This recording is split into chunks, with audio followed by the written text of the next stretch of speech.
Noites Brancas, Fyodor Dostoiévski. Romance sentimental das recordações de um sonhador. Primeira noite. Era uma noite maravilhosa, uma noite tal como só é possível quando somos jovens, caro leitor. O céu estava tão estrelado, um céu tão luminoso, que ao olhá-lo seríamos obrigados a nos perguntar infalivelmente: como pode viver sob um céu assim toda sorte de gente irritadiça e caprichosa? Esse também é um questionamento de quem é jovem, caro leitor. Muito jovem, mas que Deus o possa inspirar-lhe muitas vezes. Falando sobre toda a sorte de senhores irritadiços e caprichosos, eu não podia deixar de recordar minha boa conduta durante todo aquele dia. Desde cedo começou a me afligir uma tristeza singular. Pareceu-me de repente que eu, um solitário, estava sendo abandonado por todos e que todos se afastavam de mim. Claro, qualquer um teria o direito de perguntar: mas quem são esses todos? Porque já faz 8 anos que moro em Petersburgo e não consegui estabelecer quase nenhuma relação. Mas para que preciso de relações? Eu já conheço toda Petersburgo sem isso. Aí está porque me parecia que todos me abandonavam quando toda Petersburgo se levantou e partiu de repente para o campo. Comecei a ter medo de ficar sozinho e vaguei durante 3 dias inteiros pela cidade numa tristeza profunda, sem entender absolutamente o que se passava comigo.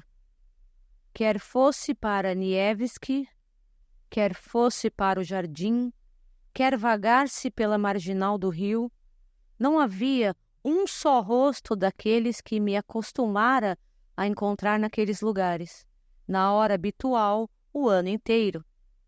Claro, eles não me conhecem, mas eu os conheço. Eu os conheço intimamente. Já quase fixei suas fisionomias. Agrada-me admirá-los quando estão felizes e me entrego à melancolia quando se tornam sombrios. Quase travei amizade com o velhinho que encontro todo santo dia, na hora habitual, no Fontanka. É de uma fisionomia muito grave, pensativa. Murmura sempre pelo nariz e agita a mão esquerda, e na direita traz uma bengala nodosa e longa com empunhadura dourada. Ele até me nota e tem simpatia por mim. Se acontecer de eu não estar na hora habitual naquele lugar do Fontanka, estou certo de que a melancolia o atacará. Aí está porque às vezes nós quase saudamos um ao outro, sobretudo quando ambos estamos de bom humor. Há pouco tempo, quando ficamos 2 dias inteiros sem nos ver e nos encontramos no terceiro, já íamos tirar os chapéus, mas felizmente nos recobramos a tempo, baixando os braços e com simpatia passamos um pelo outro. As casas também são minhas conhecidas.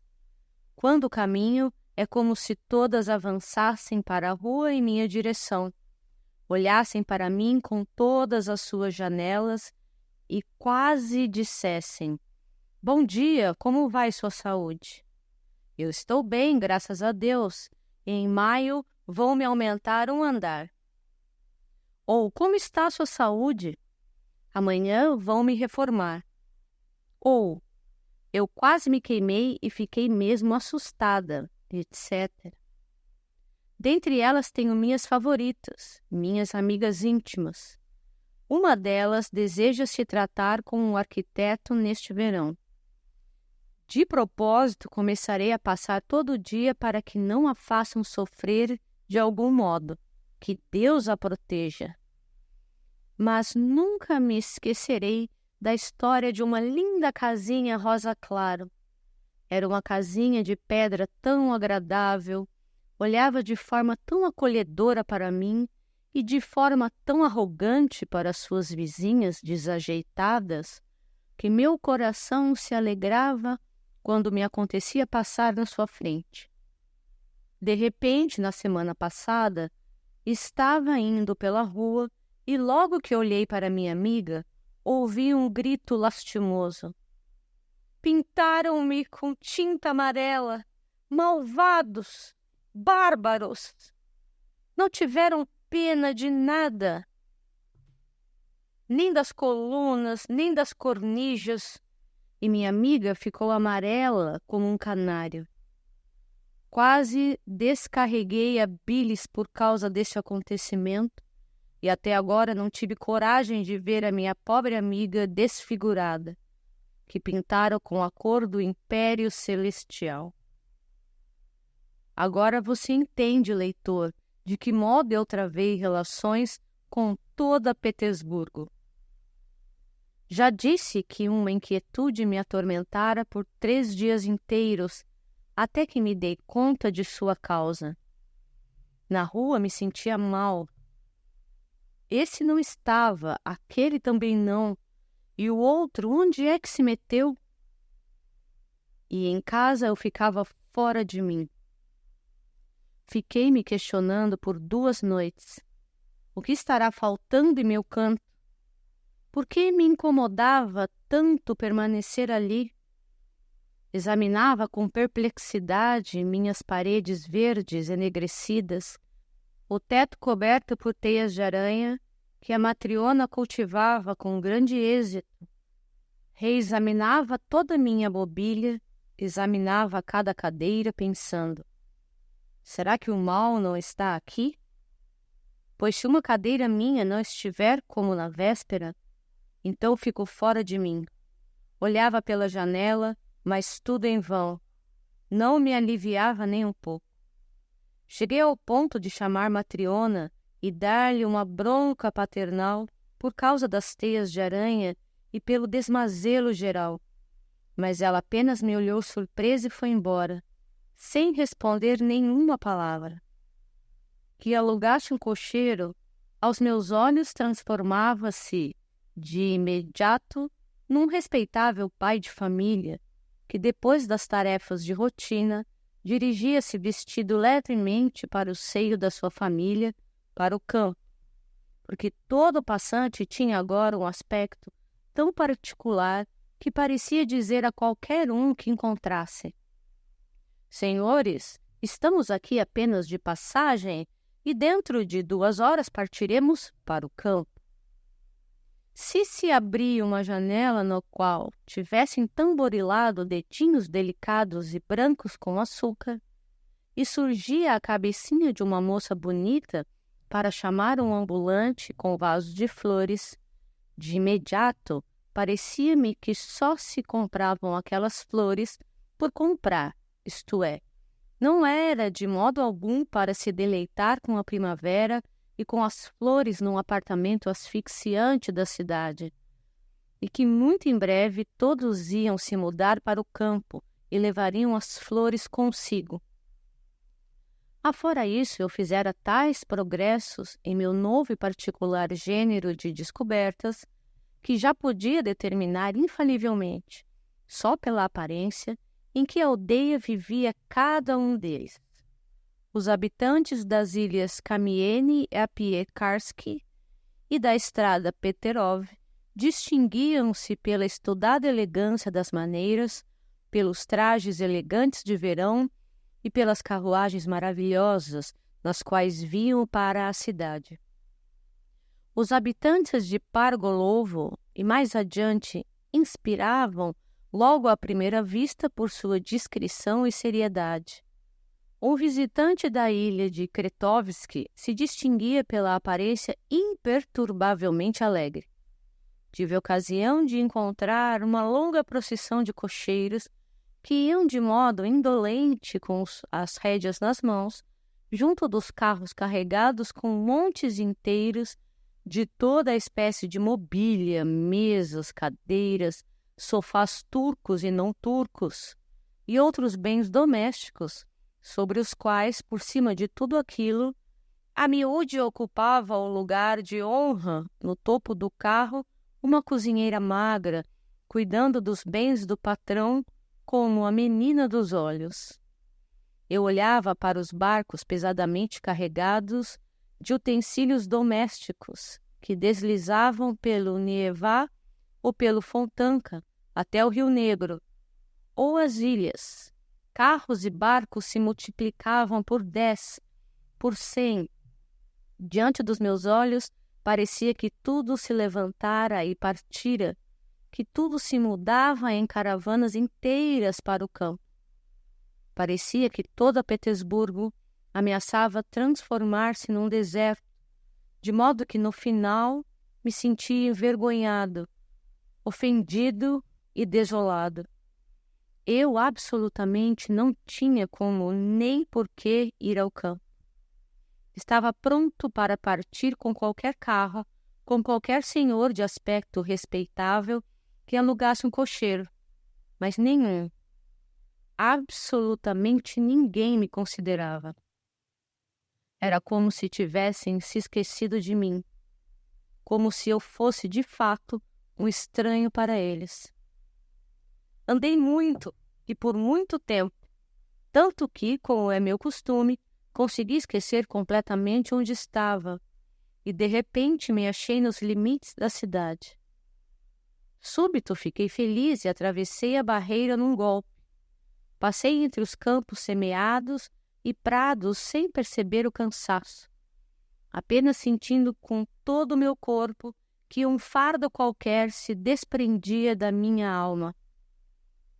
Todos os passantes olhavam para mim de um modo tão acolhedor que decisivamente quase me cumprimentavam. Estavam todos muito contentes por alguma razão, e todos, sem exceção, fumavam charutos. Eu também estava contente com o jamais me acontecera. Era como se, de repente, eu me achasse na Itália. Tão fortemente a natureza me surpreendia, a mim, um cidadão meio enfermo, quase morrendo asfixiado entre os muros da cidade. Algo inexplicavelmente comovedor em nossa natureza petersburguense, quando, com a aproximação da primavera, ela mostra de repente todo o seu vigor, todas as forças que lhe concedeu o céu, e se cobre de veludo, se embeleza e se adorna com as flores. Involuntariamente, ela me faz recorrer àquela moça seca e enfermiça, para a qual você olha às vezes com piedade, às vezes com uma certa compaixão, e às vezes sequer a percebe, mas que de repente, num instante, de modo involuntário e inexplicável, aparece surpreendentemente bela. E você, pasmo e encantado, sem querer pergunta a si mesmo: que força fez esses olhos tristes e pensativos brilharem com um fogo assim? O que trouxe sangue para essas faces pálidas e ressequidas? O que regou de paixão esses traços delicados do rosto? Por que arfa esse peito? O que trouxe tão subitamente a força, a vida e a beleza para o rosto dessa pobre moça, fazendo-o brilhar com um sorriso assim e animando-se com um sorriso tão brilhante e ardente? Você olha ao redor, procura alguém, tenta compreender, mas passa esse instante e talvez no dia seguinte você encontre novamente aquele mesmo olhar distraído e pensativo de antes, aquele mesmo rosto pálido, aquela mesma docilidade e timidez nos movimentos e até mesmo um arrependimento, os vestígios de uma certa tristeza mortal e do despeito por aquele entusiasmo de um momento. Você lamentará que a beleza de um instante tenha se esgotado tão rápida e facilmente, que ela tenha brilhado de forma tão ilusória e inútil na sua frente. Lamentará até mesmo não ter tido tempo de amá-la. Mas, apesar de tudo, minha noite foi melhor que o dia. Eis como foi. Voltei para a cidade muito tarde e já tinham soado 10 horas quando me aproximava da casa. Meu caminho seguia pela marginal do rio, onde àquela hora você não encontrará Vivalno. Na verdade, mora numa parte distante da cidade. Eu seguia e cantava, porque quando estou feliz cantarolo sem falta, algo para mim mesmo, como qualquer pessoa feliz que não tem amigos nem bons conhecidos e que num momento alegre não tem com quem dividir sua alegria. Súbito aconteceu comigo o incidente mais inesperado. Num recanto, apoiando-se no parapeito do canal, havia uma mulher. Com os cotovelos apoiados na grade, ela parecia olhar de forma muito atenta para a água turva do canal. Usava um belo chapéu amarelo e uma graciosa mantilha preta. É uma moça, e certamente morena, pensei. Parecia não ouvir os meus passos e nem mesmo se moveu quando passei por ela, prendendo a respiração e com o coração batendo fortemente. Estranho, pensei. De certo está muito preocupada com alguma coisa. E de repente parei atônito. Ouvi um soluço espesso. Sim, eu não me enganara. A moça estava chorando. E daí a um minuto mais um soluçar e mais outro. Meu Deus, fiquei com o coração apertado. Embora eu seja tímido com as mulheres, aquilo foi um momento tal. Senhorita, se não soubesse que essa expressão já fora pronunciada 1000 vezes em todos os romances russos mundanos. Foi isso que me deteve. Mas enquanto eu buscava uma palavra, a moça voltou a si, olhou ao redor, se recompôs, baixou a cabeça e deslizou à minha frente pela marginal do rio. Imediatamente eu a segui, mas ela percebeu, deixou a marginal, atravessou a rua e foi pela calçada. Não ousei atravessar a rua. Meu coração palpitava como o de um passarinho que fora apanhado. De repente, uma casualidade veio em meu auxílio. Naquele lado da calçada, não longe de minha desconhecida, apareceu de repente um senhor de fraque, de idade respeitável, mas de andar não tão respeitável. Ia cambaleando e apoiando-se no muro.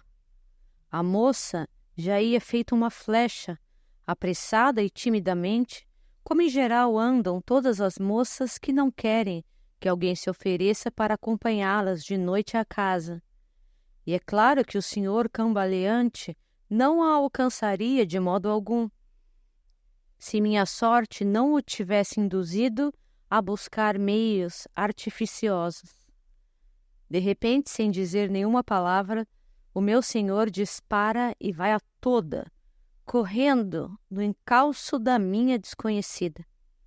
Ela ia como o vento, mas o agitado senhor a estava alcançando. Alcançou. A moça gritou. Eu agradeço ao destino pelo excelente bastão nodoso que apareceu dessa vez em minha mão direita. Num piscar de olhos, achei-me naquele lado da calçada. Num piscar de olhos, o senhor intruso entendeu do que se tratava, levou em conta meu argumento irrefutável, ficou calado e recuou.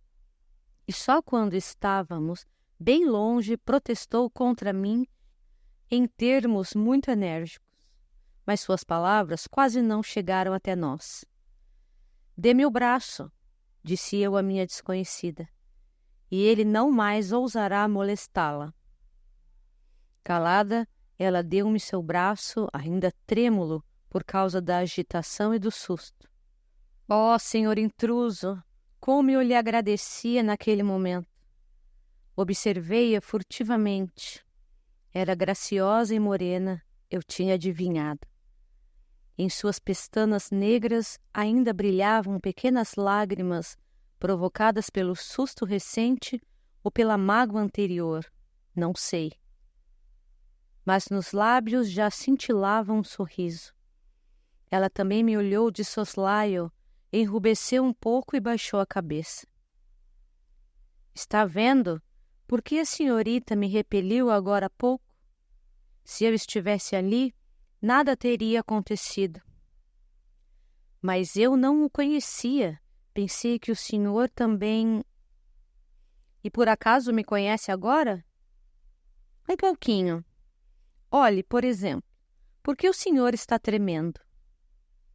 Oh, a senhorita adivinhou na primeira, respondi entusiasmado, porque minha moça era inteligente. Isso jamais compromete a beleza. Sim, a senhorita adivinhou logo à primeira vista com quem estava lidando. Exatamente, sou tímido com as mulheres, estou agitado, não nego, não menos do que a senhorita estava 1 minuto atrás, quando aquele senhor a assustou. Estou meio assustado agora. É exatamente um sonho, mas nem mesmo em sonho adivinhava que um dia conversaria com qualquer mulher que fosse. Como? Será possível? Sim, se o meu braço está tremendo, é porque ele nunca foi rodeado por uma mãozinha tão bonita e pequena como a sua. Estou absolutamente desacostumado das mulheres. Quer dizer, nunca me acostumei com elas. Sou um solitário.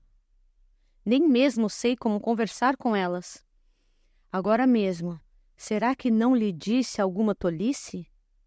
Diga-me francamente. Adianto-lhe que não sou suscetível. Não, nada, pelo contrário. E já que o senhor exige que eu seja franca, então lhe direi que as mulheres gostam de uma timidez assim. E se quer saber mais, eu também gosto. E não vou repeli-lo até chegar em casa. A senhorita fará. Comecei sufocado de entusiasmo. Com que eu deixe de ser tímido. E daí, adeus a todos os meus métodos. Métodos? Que métodos? Do que está falando? Isso sim é ruim. Desculpe, mas não direi mais. Isso me escapuliu. Mas como a senhorita quer que num momento assim não tenha o desejo de agradar, talvez? Bem, sim, mas pelo amor de Deus, faça o favor. Julgue quem sou. Já tenho 26 anos e nunca tive ninguém. Ora, como eu posso falar bem, com habilidade, de forma adequada? Será melhor quando eu tiver revelado e esclarecido tudo. Eu não sei calar quando o coração fala dentro de mim. Bem, é a mesma coisa. Acredite, nenhuma mulher, nunca, nenhum conhecido. Apenas sonho todo dia que cedo ou tarde encontrarei alguém, enfim. Ah, se a senhora soubesse quantas vezes fiquei apaixonado dessa forma. Eram umas donas de casa que... Mas vou fazê-la rir.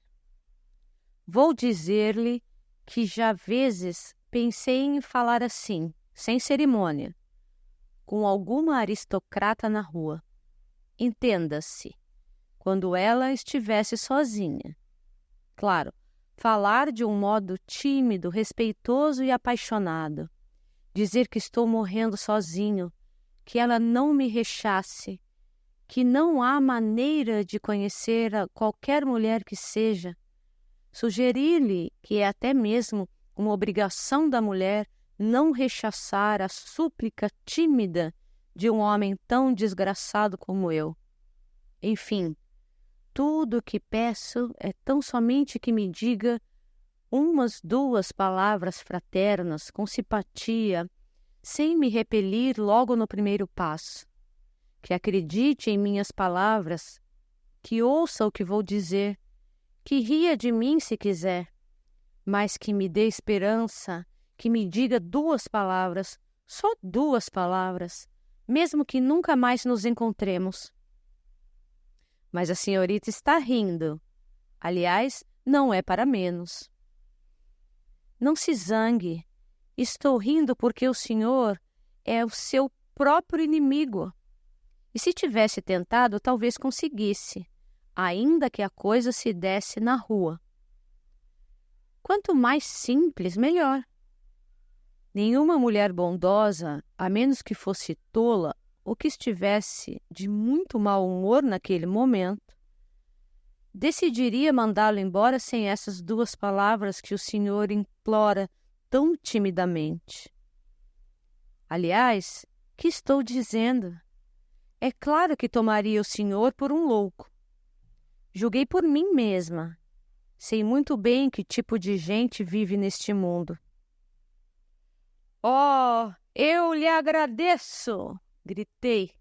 A senhorita não sabe o que acaba de fazer por mim. Está bem.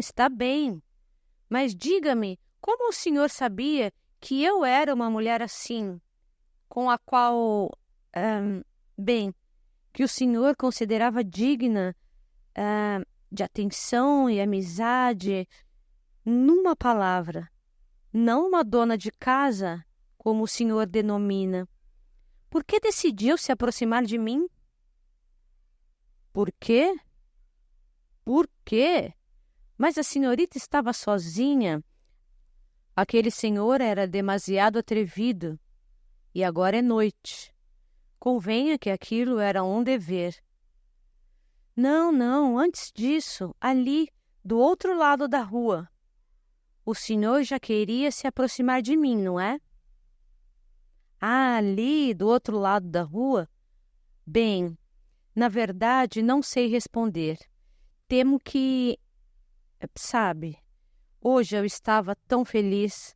Andava, cantava, estava nos arredores da cidade. Nunca tivera momentos tão felizes. A senhorita pareceu-me, talvez...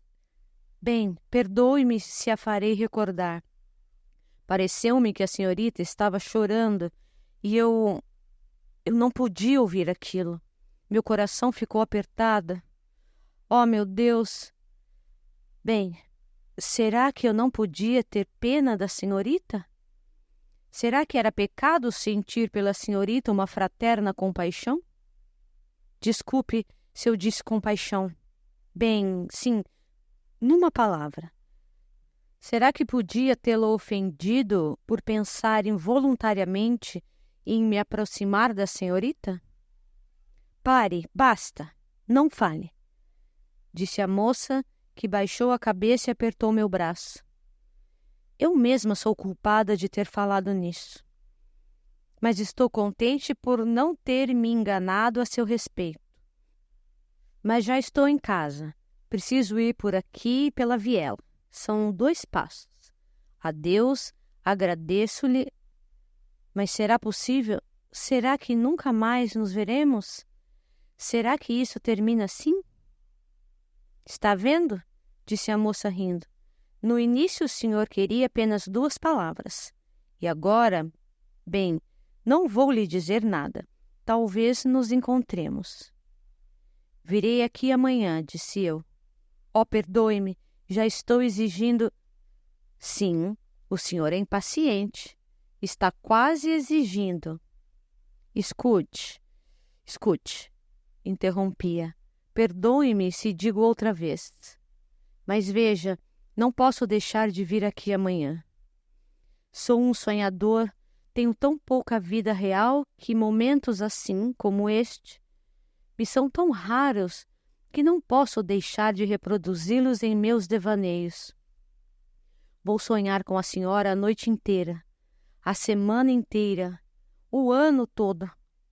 Virei aqui amanhã sem falta. Exatamente aqui, a este mesmo lugar, a esta mesma hora, e ficarei feliz ao recordar o dia de hoje. Este lugar já é belo para mim. Já tenho 2 ou 3 lugares assim em Petersburgo. Uma vez até chorei por causa de uma lembrança, assim como a senhorita.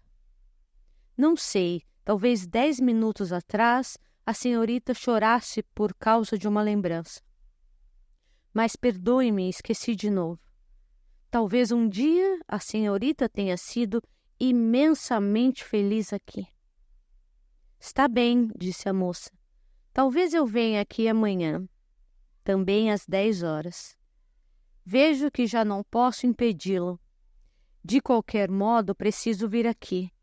Não pense que lhe conceda um encontro. Previno-lhe que preciso vir aqui por uma razão pessoal. Aí está. Bem, vou lhe dizer francamente, não há problema se o senhor vier. Em primeiro lugar, pode haver contratempos novamente, como hoje, mas isso não conta. Numa palavra, eu simplesmente queria vê-lo.